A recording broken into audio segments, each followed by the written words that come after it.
नमस्कार दोस्तों, welcome back to my YouTube channel Base of Education Mantra. प्यारे दोस्तों, हम कर रहे हैं यूपी पुलिस कांस्टेबल के लिए, ठीक है, प्रैक्टिस सेट को। ठीक है, तो आज जो हम करने वाले हैं हिंदी के प्रैक्टिस सेट को करने वाले हैं। ठीक है, प्लीज़ वीडियो को लास्ट तक जरूर देखिएगा।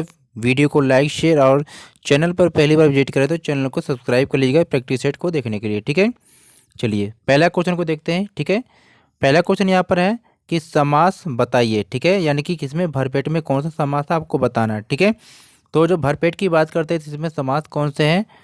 अव्ययी भाव है। ठीक है, ऑप्शन ए यहाँ पर राइट हो जाएगा। ठीक है, चलिए सेकेंड क्वेश्चन यहाँ पर है कि एक दिन बैठे बैठे यह बात अपने ध्यान में चढ़ी कि कोई कहानी ऐसी कहिए कि जिसमें हिंदवी छूट और किसी बोली का पूट न मिले। पंक्ति किस लेखक की है आपको बताना है। तो आपने इसको पढ़ते पढ़ते अब तक समझ में आपको आ गया होगा कि यह पंक्तियाँ किसकी है। ठीक है, तो किसकी है आपको बताना है। ठीक है, तो ये पंक्तियाँ किसकी है? ये ऑप्शन बी यहाँ पर राइट है, यानी कि मुंशी इंसा अल्लाह खां की है। ठीक है, 40 क्वेश्चन का ऑप्शन बी राइट हो जाएगा यहाँ पर। ठीक है, क्वेश्चन 41 है कि निम्न में से क्रिया विशेषण अव्यय चुनिए, यानी कि इनमें से कौन सी क्रिया विशेषण अव्यय है आपको बताना है। तो 41 क्वेश्चन में ऑप्शन डी राइट हो जाएगा। ठीक है, यानी कि राधा रात भर जागती रही। ठीक है, 42 क्वेश्चन यहाँ पर है, क्या कहा जा रहा है। ठीक है, कि निम्न में से कौन जीवनी है। ठीक है, तो इसमें से कौन सी है 42 क्वेश्चन में? ऑप्शन सी आवारा मसीहा। ठीक है, अब देखिए यहाँ पर क्या अपठित पैराग्राफ है, इसको हम पढ़ते हैं, फिर इस पे आधारित क्वेश्चन को हम देखते हैं। ठीक है, यानी कि 43 से 45 तक क्वेश्चन का आंसर आप। चलिए पैराग्राफ को पढ़ते हैं।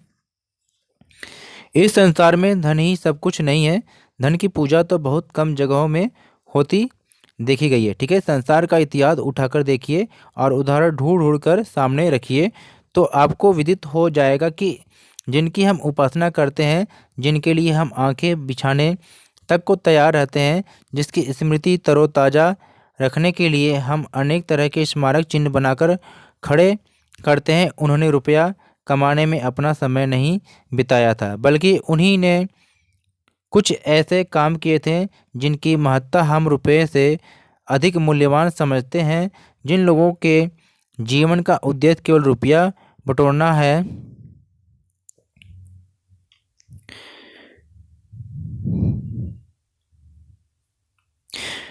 उनकी प्रतिष्ठा कम हुई है। अधिकांश अवस्थाओं में उन्हें किसी ने पूछा तक नहीं। उन्होंने जन्म लिया, रुपया कमाया और परलोक की यात्रा की। किसी ने जाना तक नहीं कि वे कौन थे और कहाँ गए। मानव समाज स्वार्थी अवश्य है, पर वह स्वार्थ की उपासना करना नहीं जानता। अंत में वे ही पूजे जाते हैं जिन्होंने अपने जीवन को अर्पित करते समय सच्चे मनुष्यत्व का परिचय दिया है। ठीक है, अब आपको इस गद्यांश पर आधारित क्वेश्चन को देखना है। ठीक है, यानी गद्यांश का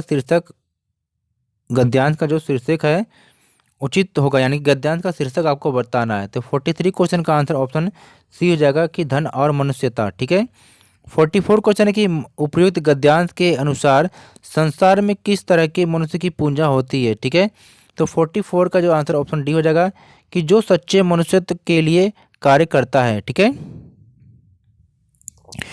45 क्वेश्चन यहाँ पर है। ठीक है, क्या कहा जा रहा है कि धन की पूजा से क्या अभिप्राय है। तो धन की पूजा से क्या अभिप्राय है, तो 45 क्वेश्चन का आंसर ऑप्शन बी हो जाएगा कि धन कमाने वाला अधिक नाम नहीं कर पाता है। ठीक है, 46 क्वेश्चन है कि शुद्ध शब्द छाटिए। 46 में यानी कि वर्तनी से 46 शुद्ध शब्द छाटना आपको है, तो ऑप्शन सी हो जाएगा अभ्यस्त। ठीक है, 46 में सी है ऑप्शन अभ्यस्त।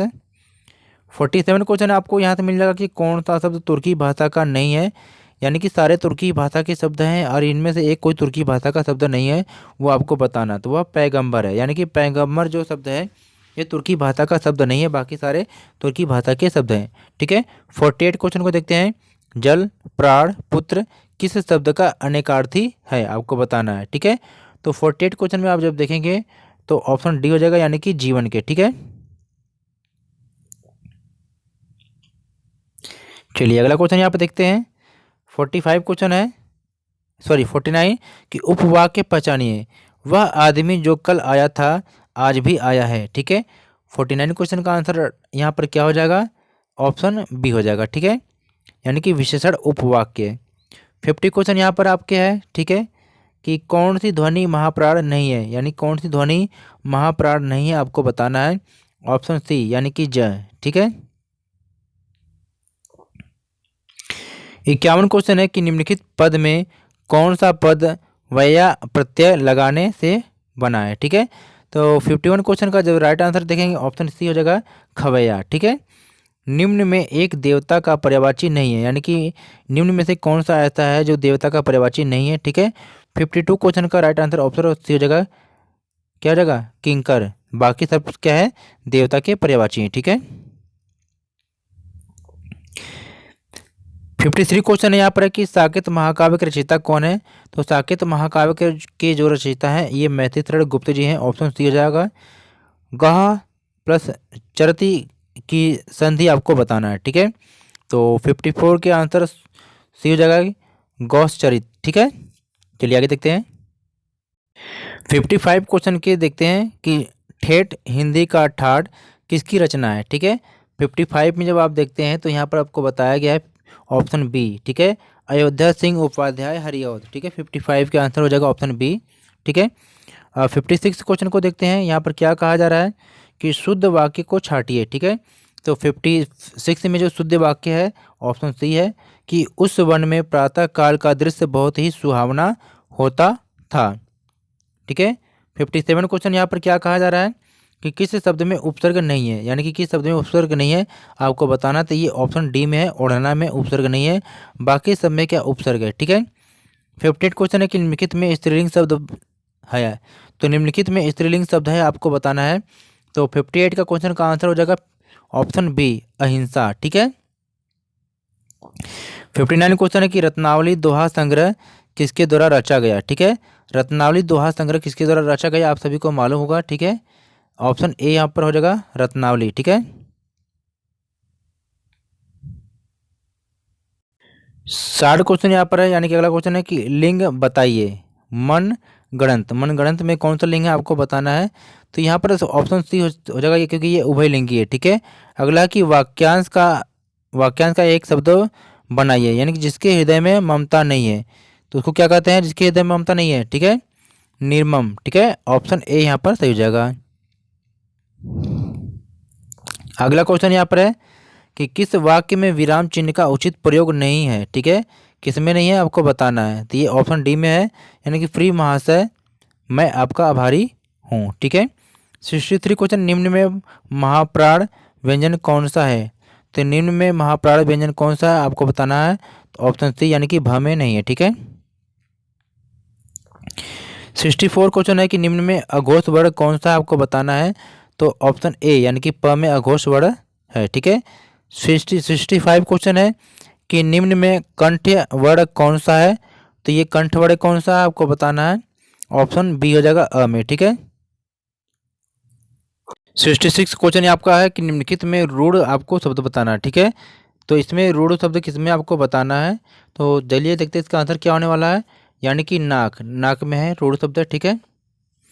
अगला कि रत्नाकर का संधि विच्छेद होगा। तो रत्नाकर का संधि विच्छेद क्या होगा। ऑप्शन ए रत्न धन आकार, रत्नाकर। ठीक है। 68 क्वेश्चन है कि प्रतिमान में समास क्या है आपको बताना है। तो ऑप्शन बी हो जाएगा, इसमें अव्ययी भाव है। ठीक है।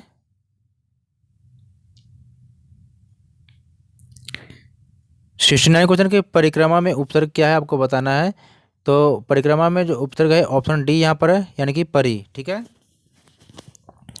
70 क्वेश्चन आपको यहाँ पर बताना है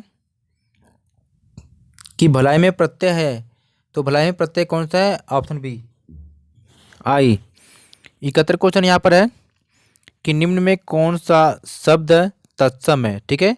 तो इसमें आलस्य जो है ये इसमें तत्सम शब्द है। ठीक है।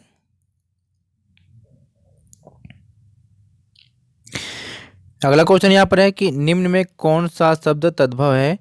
तो इनमें कौन सा शब्द तद्भव है। ठीक है। आपको बताना है ऑप्शन डी यानी कि छत में। ठीक है। आगे है कि निम्न में कौन सा शब्द देशज है। तो इसमें से कौन सा शब्द देशज है। ऑप्शन सी खिड़की। ठीक है। अगला है निम्न में विदेशी शब्द कौन सा है। तो इसमें ऑप्शन बी यानी कि अमीर में है। ठीक है।